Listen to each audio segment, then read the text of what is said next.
Iya sih. Singkat banget ya, udah ada komunikasi belum? Udah ada komunikasi mungkin? Saya komunikasi terus menerus setiap saya ke Jawa Timur.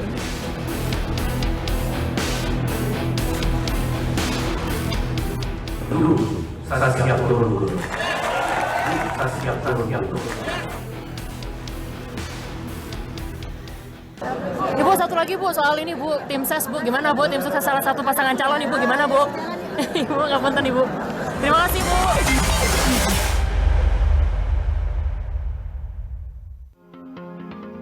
Nama Khofifah Indar Parawansa kini menjadi sorotan usai dirinya bertemu ketua tim kampanye nasional Prabowo Gibran di kota Surabaya, Jawa Timur. Dan sebelumnya Gubernur Jawa Timur itu juga dikabarkan telah bertemu dengan Ketua Umum PDI Perjuangan Megawati Soekarno Putri. Bahkan baca pres Ganjar Pranowo secara terang-terangan ingin menarik Khofifah ke dalam tim pemenangannya. Jika sebelumnya Khofifah selalu menghindar ketika ditanya soal pertemuannya dengan sejumlah tokoh dari koalisi PDI Perjuangan dan koalisi Indonesia Maju, kini ia pun akhirnya berkomentar meskipun diwarnai dengan nada bercanda. Prabowo Ganjar mana Bu? Tim Prabowo pemenang Prabowo Ganjar Bu. Lo telu sama takok eko antara. Cuma dua Bu. Gimana Bu? Sudah ada. Isu sinyal kuat terkait Prabowo atau Ganjar? Ganjar. Izinkan saya memaksimalkan tugas sebagai gubernur. Akhir masa jabatan pada periode ini adalah 31 Desember. Gitu. Sudah ada komunikasi nggak Bu? Sudah Terkait komunikasi partai koalisi. Itu lo konjaku kabar. Sementara itu Ketua Bapilu Partai Golkar menyebut bahwa 3 sosok berpengaruh di Jawa Timur akan turun gunung memenangkan Prabowo Gibran. Dalam pernyataannya, Maman Abdurrahman menyebut 3 nama yang siap turun gunung yang akan memenangkan Prabowo Gibran. Mereka adalah Khofifah Indar Parawansa, mantan Gubernur Jawa Timur Soekarwo, dan Ketua Majelis Tinggi Partai Demokrat Susilo Bambang Yudhoyono. Bukan tanpa alasan jika sosok Khofifah Indar Parawansa kini tengah diperebutkan 2 poros koalisi dari baca pres Ganjar Mahfud dan Prabowo Gibran. Khofifah ini punya banyak magnet dan keunggulan ya dalam kaitan untuk menambah ceruk elektoral. Bu Khofifah juga punya pendukung yang fanatik ya, ibu-ibu yang khususnya dari Fatayat Muslimat yang selama ini menjadi kekuatan diam beliau. Jadi saya kira hal-hal itu yang membuat Bu Khofifah selalu menjadi magnet. Apalagi Bu Khofifah ini bukan Nadine kaleng-kaleng ya. Nama Khofifah Indar Parawansa bisa jadi adalah sosok kunci untuk memenangkan 2 baca pres yang akan berkontestasi di Pilpres 2024. Namun lagi-lagi, kemanakah Khofifah akan berlabuh?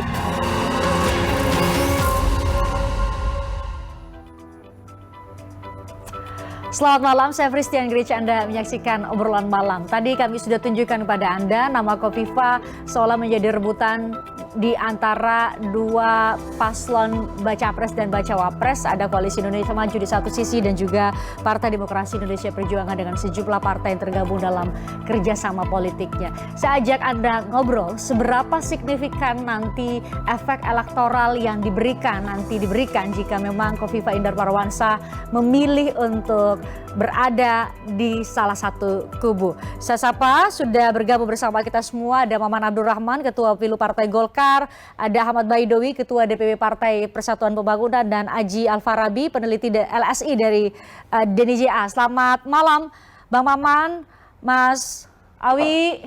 Selamat malam Mbak Fristian. Mas Aji. Ya, selamat malam. Kita minta penjelasan dulu dari Mas Aji, mungkin bisa menjelaskan kepada kami seberapa signifikan sosok nama atau efek elektoral yang akan diberikan oleh sosok Khofifah Indar Parawansa. Sedangkan kita tahu bahwa kalau terlalu dilekatkan dengan nama Khofifah juga mungkin tidak, karena ada nama Yeni Wahid, Mahfud MD, ada di kubu koalisi Partai Demokrasi Indonesia Perjuangan bersama-sama dengan P3 dan partai lain, atau bahkan ada PKB yang juga lahir dari rahim NU di koalisi perubahan. Bagaimana Mas Aji? Iya, saya mungkin masuk dulu dari gambaran umum ya, karena Jawa Timur ini kan menjadi kunci ya dari pertarungan Pilpres. karena selain populasi pemilihnya begitu besar, ya, nomor 2 setelah Jawa Barat, Jawa Timur juga merupakan kantong terbesar Nahdlatul Ulama. Jadi temuan survei kita itu kan menunjukkan bahwa kurang lebih sekitar 56% ya pemilih Islam kita itu terasosiasi dengan Nahdlatul Ulama, ya. Jadi secara kultural terasosiasi dengan Nahdlatul Ulama itu kurang lebih sekitar 56%. Dari total 56% itu kalau kita bagi di secara wilayah, memang paling banyak berada di Jawa Timur, kurang lebih sekitar 30%, kemudian Jawa Tengah dan Jawa Barat. Jadi memang kuncinya mayoritas ada di Pulau Jawa, tapi mayoritasnya ada di Jawa Timur. Sehingga saya pikir saat ini kemudian banyak dari beberapa paslon yang kemudian ingin mengambil suara Jawa Timur dengan menggandeng, ya, apakah sebagai calon wakil presiden atau sebagai tokoh sentral dalam tim kampanyenya dalam pemenangan paslon, itu adalah hal yang bisa kita lihat sebagai bagian dari strategi untuk bisa menguatkan dukungan di Jawa Timur. Kalau kita lihat dari sisi paslon, memang Prabowo Gibran lebih punya kepentingan yang lebih besar untuk menarik tokoh yang kuat di Jawa Timur, karena kombinasi pasangan capres dan cawapres Pak Prabowo dan Gibran itu dinilai tidak merepresentasi Jawa Timur, ya. Namun saya pikir itu strategi yang berbeda karena mungkin Pak Prabowo lebih membutuhkan dukungan yang lebih banyak di Jawa Tengah karena ada Pak Ganjar di situ, sehingga memang fokusnya di wilayah yang lain. Jadi kalau kita bicara soal Hovifah, memang Ibu Hovifah adalah tokoh kunci kalau kita mengacu pada pilkada di 2018. Ya. Saat itu Hovifah mampu meraih suara kurang lebih sekitar 55%, ya. Itu juga koalisi, mungkin koalisi dari partainya Bang Maman dan Mas Awi di sana, ya, P3 Golkar plus Demokrat dan yang lain. Sehingga memang selain kuat di Nahdlatul Ulama, tokoh yang dinilai dekat dengan NU, Bu Hovifah juga kuat di organisasi sayap NU. Inilah yang kemudian saya pikir menjadi kunci, menjadi daya tarik Hovifah di tim pemenangan paslon baik di Prabowo maupun Ganjar. Ya, Mas Aji, bagaimana tadi dengan kalau kita hubungkan dengan bahwa tokoh-tokoh NU atau tokoh-tokoh kunci Jawa Timur lain juga tersebar di paslon di koalisi lain gitu. Katakanlah ada Pak Mahfud MD, ada Mbak Yeni Wahid yang belakangan kemudian menyatakan dukungan kepada Ganjar Pranowo dan Mahfud MD sendiri gitu. Kemudian ada Gus Muhaimin di Koalisi Perubahan. Apakah ini akan membuat bahwa bisa jadi di Jawa Timur pun tidak akan bisa diharapkan secara penuh atau secara signifikan atau mayoritas memberikan pilihan kepada satu baca pres atau baca wapres tertentu atau satu paslon saja begitu? Iya, walaupun NU adalah kantong pemilih terbesar di Jawa Timur, namun kalau kita lihat peta saat ini sebetulnya kantong itu sudah diisi, jadi bukan kantong yang kosong lagi. Jadi kalau kita lihat temuan survei kita di bulan September, sebetulnya pasangan Prabowo Gibran dan pasangan Ganjar Mahfud itu selisih hanya kurang lebih 4-6% di pemilih NU di Jawa Timur. Jadi memang sebetulnya tanpa ada terpaat atau pengaruh dari wakil, sebetulnya dua capres ini sudah punya kekuatan di Jawa Timur. Apalagi kemudian memang kalau kita lihat, misalnya pasangan Pak Ganjar dengan mengambil Pak Mahfud, memang ini kemudian ingin menjadi jangkar, ya. Jadi walaupun capresnya sudah memperoleh dukungan di Jawa Timur, tapi Pak Ganjar ingin ada sosok yang menjadi jangkar untuk pemilih NU di Jawa Timur, dan itulah sosok Pak Mahfud. Tapi di sisi lain kalau kita lihat pasangan Caimin dan Pak Anies, ini kan sebetulnya juga merupakan satu mesin politik yang harus dihitung, karena PKB adalah salah satu partai kedua terbesar, ya. Karena kalau kita lihat selisih suaranya hanya sekian persen dengan PDIP, ya, walaupun perolehan suara partainya di DPRD Jawa Timur paling besar, namun ini adalah kekuatan mesin partai yang cukup signifikan untuk bisa meraup suara pemilih NU di Jawa Timur. Oke. Baik, Bang Maman tampaknya tokoh-tokoh kunci Jawa Timur kan sebenarnya sudah banyak ya Anda sendiri tadi kami kutip ada Pak SBY di sana gitu ya, ada beberapa yang kemudian bisa diharapkan memberikan efek elektoral yang luar biasa kepada Prabowo Gibran. Pak SBY sendiri menang dua periode di Jawa Timur, suaranya paling tinggi gitu ya. Kenapa berharap betul dalam tanda petik perlu untuk ditambah kekuatannya dengan kehadiran sosok Hovifah, Bang Maman? Ya pertama begini Mbak, saya harus menyampaikan namanya kita lagi dalam proses pemilihan, penggalangan dan dukungan. Tentunya kita akan semaksimal mungkin mencari dukungan dengan semua pihak. Saya pikir itu landasan utamanya, termasuk juga Mas Awi dan kawan-kawan serta teman-teman yang ada di Mas Anies juga gitu. Artinya siapapun dia, selama memang dia warga negara Indonesia dan memiliki hak suara, tentunya kita akan melakukan penggalangan dan membangun komunikasi politik kepada semua pihak. Nah, apalagi terhadap satu sosok figur seperti Bu Khofifah, tentunya pasti kita semua harus kita akui kita memiliki kepentingan yang cukup besar apabila Bu Khofifah bisa bersama-sama dengan kita. Jadi dari sisi saya secara pribadi di timnya Pak Prabowo dan Mas Gibran, dan juga mungkin mewakili teman-teman semua yang ada di koalisi yang lain, tentunya memiliki sebuah semangat yang sama. Ya. Itu aja. Jadi walaupun memang kalau berdasarkan hasil survei posisinya Pak Prabowo di Jawa Timur cukup memiliki elektoral yang signifikan, walaupun kita tahu dengan Mas Ganjar masih terpaut batas margin error ya 2-3%.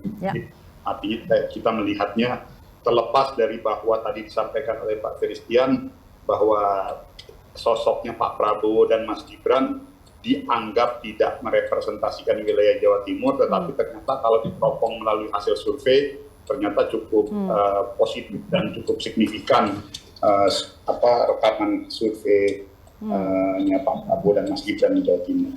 Ya, sejauh ini komunikasi dengan Bu Khofifah seperti apa, Bang Maman? Ya, alhamdulillah kan begini, kan memang dari awal juga sudah intensif dan bahkan kita semua sudah tahu sama tahu bahwa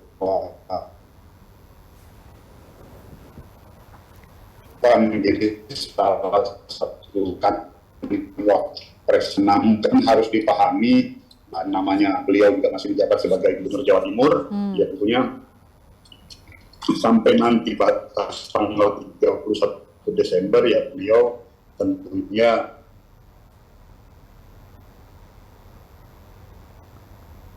ya, Bang Maman tampaknya ada kendala audio, kita tunggu, kita perbaiki terlebih dahulu sambungan secara virtual kita dengan Bang Maman. Saya ke Mas Awi dulu. Mas Awi, ini kan sudah ada Pak Mahfud sebagai sosok bacawa pres yang mendampingi Pak Ganjar, kemudian belakangan sudah ada Mbak Yeni Wahid gitu ya. Kebayang kalau ketambahan sosok Khofifah Indar Parawansa memang akan menjadi akan memperkuat suara Ganjar Pranowo dan Mahfud MD di Jawa Timur. Tapi ada situasi yang berbeda. Coba kami tunjukkan dulu, mungkin pemirsa juga bisa lihat bahwa di Jawa Timur pada 2 pemilu sebelumnya perolehan suara Pak Jokowi berpasangan dengan cawapres masing-masing di periode pertama dan kedua itu tinggi. Ada kondisi yang berbeda hari-hari ini, ada Mas Gibran yang juga menjadi sosok yang mendampingi Prabowo Subianto. Apakah ini menjadi hitung-hitungan yang tentu mungkin Anda bisa sampaikan kepada kami? Apakah itu yang juga menjadi dasar kenapa berharap betul Bu Khofifah bisa gabung sehingga memperkuat 2 nama yang sudah saya sebutkan sebelumnya, Pak Mahfud dan Mbak Yeni yang sudah ikut masuk? Ya, semua data-data terus kita pelajari, termasuk hasil survei termutakhir. Nah, tadi Mbak Christian memposisikan bagaimana posisi Pak Jokowi di 2 pemilu, dan hari ini ada Gibran, beda ya. Yang 2 pemilu sebelumnya adalah Joko Widodo, yang hari ini adalah Gibran Raka Buming Raka, anaknya Joko Widodo gitu. Jadi 2 hal yang berbeda, saya kira tantangannya juga berbeda. Dan yang terpenting adalah dalam pemenangan sebuah kontestasi itu bagaimana tim pemenangan bekerja. Tidak hanya sekedar calon presiden ataupun calon wakil presidennya, tetapi bagaimana tim pemenangan yang bekerja tadi sudah diulas sendiri oleh Christian. Adanya Pak Mahfud MD itu dalam konteks untuk memperkuat, mempertebal kemenangan Pak Ganjar Pranowo di Jawa Timur yang dalam berbagai lembaga survei itu memiliki keunggulan dari calon-calon yang lain. Ditambah lagi dengan kehadiran Mbak Yeni Wahid itu akan semakin memperkokoh dukungan kita di basis kultural Nahdlatul Ulama. Meskipun sampai hari ini, dan itu kita apresiasi, karena apa? PBNU sebagai institusi resmi sosial keagamaan itu tidak menyatakan dukungan kepada calon manapun dan memberikan kesempatan kepada kader-kader terbaik NU untuk berlaga dan juga kepada konstituen NU untuk mendukung calon yang memberikan kontribusi positif terhadap Nahdlatul Ulama. Nah, Jawa Timur kita akui bahwa dengan adanya dua pasang yang sama-sama berasal dari Jawa Timur, tentu dinamikanya akan berbeda, akan bersaing ketat. Kalau kita lihat dari berbagai survei yang ada di Jawa Timur, kemarin salah satu lembaga survei dari kampus swasta di Malang itu menempatkan Mahfud MD dalam posisi teratas dibanding calon-calon yang lain. Nah, saya nggak tahu apakah nanti dari LSI memiliki data terbaru, ya kita tunggu. Setidaknya kita memiliki ikhtiar, misalkan kemarin kita dari kami P3 mensosialisasikan Pak Mahfud MD di basis kami di Madura. Itu luar biasa tanggapan dari masyarakat karena beliau selain tokoh NU juga kelahiran Madura dan memiliki integritas khususnya dalam penegakan hukum. Dan itu terbukti ketika beliau menjadi Menko Polhukam, bagaimana komitmen beliau dalam menjaga tertib hukum dan juga keadilan hukum di negeri ini. Mas Haji, ini Anda mungkin bisa memberikan gambaran, ada sosok Mahfud, ya tadi saya sampaikan, ada sosok Mahfud MD yang sangat kuat karena memang tadi ya Mas Awi menyebut beliau adalah tokoh Madura gitu ya, tapi di sisi lain tadi coba kita kembangkan, gak hanya nama Bu Khofifah kalau bergabung ke Prabowo Gibran ya, ada nama SBY di sana, ada Pak Dekarwo, ini kan ada tokoh-tokoh kunci yang juga punya akar, punya pendukung, basis dukungan di Jawa Timur. Ini akan menjadi battle seperti apa atau pertarungan seperti apa menurut Anda?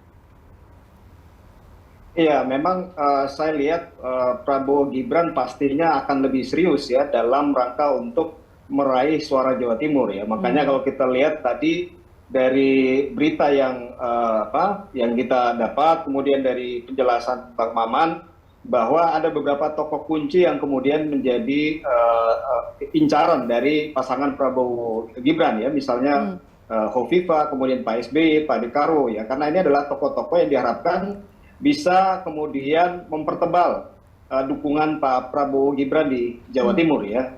Kalau kita lihat dari sisi historis Pilpres, Pak Prabowo memang 2 kali Pilpres Pak Prabowo kalah telak di Jawa Timur dan ini akan menjadi catatan penting. Jadi saya pikir selain tokoh-tokoh kunci tadi ada Pak SBY, kemudian Ibu Khofifah dan mungkin misalnya Pak Dekarwo, tapi yang lebih utama adalah bagaimana kemudian ya pasangan calon ya Pak Prabowo dan Gibran ini impresinya ke pemilih Jawa Timur. Ini yang kemudian menjadi kunci ya, karena biasanya pemilih akan menilai sosok utamanya, terutama paslon capres dan cawapres itu sendiri. Yang kedua adalah walaupun saya pikir pasangan Prabowo dan Gibran tidak irisan di Jawa Timur mungkin nggak sekuat pasangan yang lain.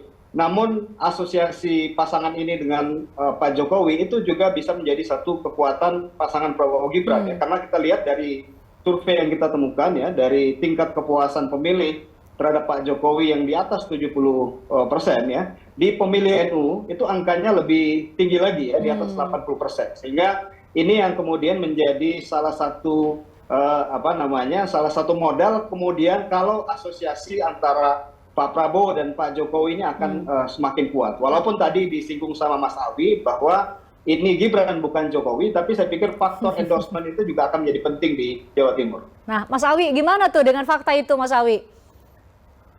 Ya, nah sekali lagi kami menghormati data-data yang disampaikan, termasuk dari Mas Haji Al-Farabi dari dulu kita selalu menghormati data saintifik, tetapi sekali lagi itu bukan akhir dari sebuah proses karena Pilpres itu masih 100 hari lagi ke depan, sehingga masih banyak dinamika politik yang akan terjadi di lapangan.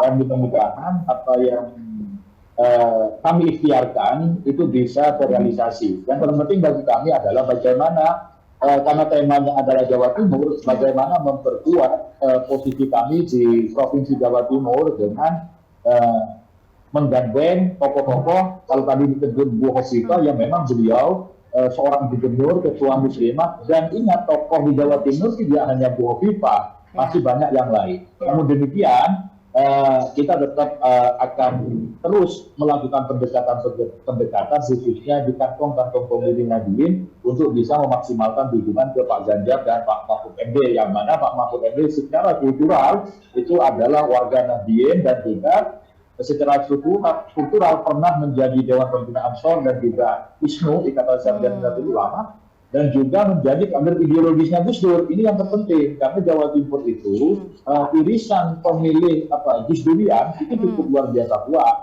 Kita tahu bagaimana sejarah hubungan Mahfud MD dengan Gus Dur itu cukup luar biasa, dan ini menjadi nilai tawar tersendiri bagi Pak Mahfud MD di Jawa Timur. Oke, Mas Aji, sebelum saya ke Bang Maman ya, Mas Aji, sebenarnya karakter khusus dari warga Jawa Timur dalam menentukan pilihan itu bagaimana sih?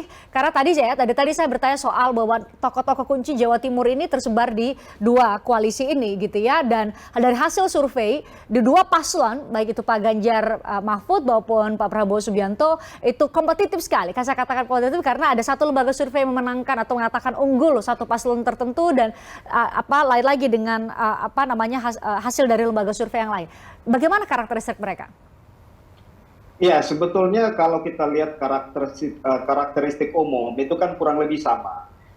Tapi karena pemilih Jawa Timur mayoritas adalah pemilih NU, maka yang penting saat ini pemilih NU secara maksimal. Ya, jadi saya melihat bahwa tadi saya sampaikan kantong NU di Jawa Timur saat ini bukanlah kantong yang kosong. Sebetulnya sudah terbagi di masing-masing capres-cawapres. Namun upaya yang akan dilakukan dalam 100 hari ke depan adalah usaha untuk mempertebal dukungan terhadap masing-masing capres, atau kemudian berupaya agar suara yang diraih oleh capres-cawapres di Jawa Timur itu tidak tergerus karena adanya pergerakan dari pasangan calon yang lain. Kalau secara umum sebetulnya saya melihat ada 3 hal yang akan mempengaruhi pemilih NU di Jawa Timur ya. Faktor pertama yang tadi saya sebut ya, selain kekuatan endorsement dari Pak Jokowi, karena pemilih NU mayoritas ya di atas 80% puas dengan kinerja Pak Jokowi.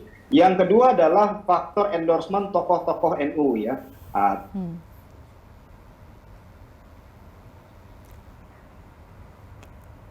Mas Aji? Ya, Oke, tanpa kita... Oke, masih bisa mendengarkan suara saya? Silahkan dilanjutkan kalau memang tersambung kembali. Lanjut, ya. Yang kedua itu adalah tadi saya sebut adalah kekuatan endorsement ya. Kekuatan endorsement dari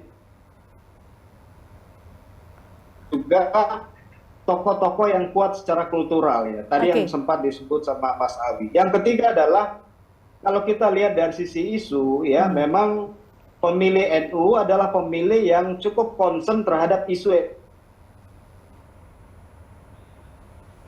Oke, sayang sekali ada 3 hal tadi ya, tadi yang terdengar dengan jelas tidaknya dari tempat saya mengudara adalah soal faktor pemilih Pak Jokowi karena mayoritas NU memilih Pak Jokowi. Tapi 2 faktor lain kita akan kembali tanyakan, semoga usai jeda sambungan kita secara audio maupun visual baik dengan Mas Aji, dengan Bang Maman juga ya, supaya kita bisa ngobrol lebih lengkap terkait dengan hal ini. Sesaat lagi kami kembali untuk Anda.